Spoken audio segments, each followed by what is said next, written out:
material. You pour it out in the hand, and that's radioactive contamination. Is it radioactive? Yeah, it is. Very radioactive. Now, decontamination is nothing but scooping it back up and putting it into the bottle. I just now decontaminated my hand. No, I didn't do such a good job.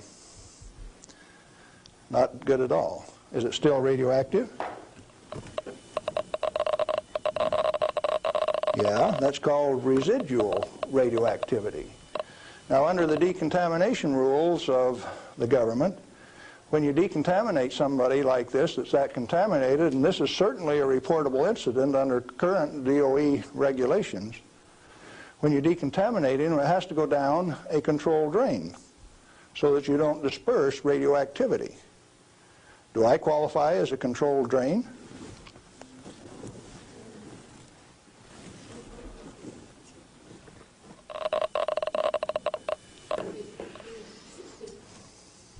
That material that I just ate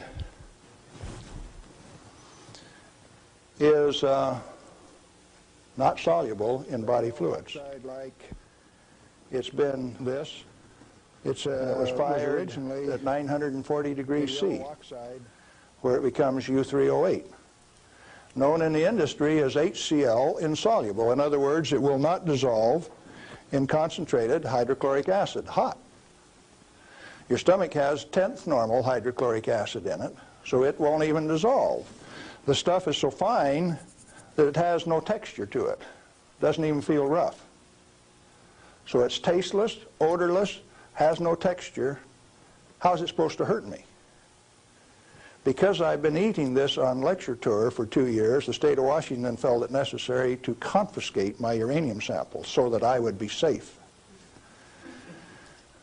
Dr. Fulton from the Hanford Environmental Health Foundation called up and he says, "Hey, I heard one of your guys OD'd on uranium today, Galen." And we talked for a little while and he says, "Oh, that was you." And I says, "Listen, I can eat all that stuff I want." He says, "It'll ruin your kidneys." "How are your kidneys?" "They're fine." "Well, you should have been chelated within 4 hours. And I mean, you guys are going to follow me around the country and give me chelating agents every 4 hours after I eat it on lecture tour?" He says, "We'll give you any medical assistance that you need, Galen. We don't want anything to happen to you." I said, "Did that include turning out the federal SWAT team 4 days ago to get me?" Where are these guys coming from? Well, here's a piece of metal. Density of 19.0. If you know your chemistry and physics, you know that there are only two metals that have that density: plutonium and uranium.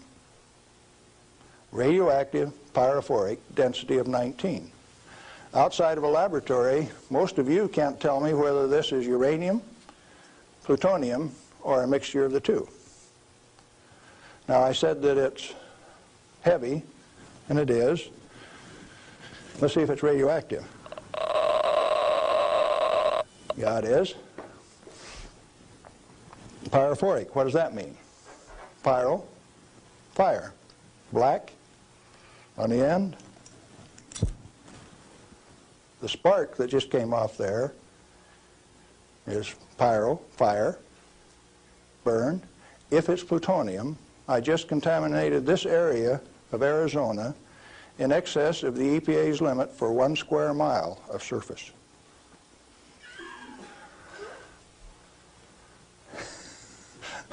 Somebody laughed. It's serious. The end of progress altogether says that I just contaminated you in excess of the limit for 1 square mile. It's now silver on the end. Tomorrow it'll be black because it self-oxidizes, this black color like this, all by itself. Plutonium does that and uranium does that. Is it hazardous? Yeah, it is, because they take depleted uranium metal and make it into 50 caliber bullets, fire them from shoulder-held weapons. In 1976, they obsoleted tank warfare with these things because it only takes one dog face with one weapon to knock out a 65-ton tank. It'll go through 3 inches of armor plate, and when it comes out the other side, it's that white hot spark that we just made.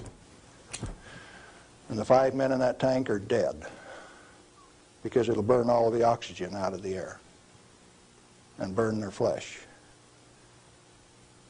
1976, the obsoleted tank warfare, and you never even knew that. They make 10,000 of those bullets every day in the United States. We got enough in arsenal to sink all of Russia's tanks, and our boys in the Defense Department don't even talk about it. Yeah, it's hazardous to your health. Reminds me, lead is hazardous to your health too.